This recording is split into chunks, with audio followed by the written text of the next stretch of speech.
سمجھ آ رہی بات؟ تنگ ذہن بندہ نبی کا نائب ہو سکتا نہیں، اور جو تنگ کھلے ذہن کا بندہ ہے وہ شیطان کا بندہ نہیں ہو سکتا، وہ رب کا ہی بندہ ہو سکتا۔ اور سب سے بڑا کھلا ذہن کس کا ہوتا ہے؟ اب مسجد کے دروازے پر لکھا ہوا دیکھا آپ نے کبھی؟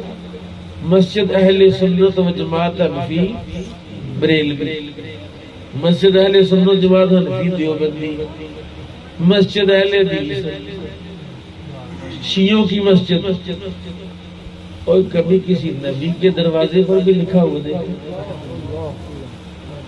اور جو نبی کے نائب ہیں ان کے دروازوں پر بھی لکھا ہوتا ہے، یہ جو چھوٹے چھوٹے نعرے ہوتے ہیں ان کا کھلا ذہن آتا ہے۔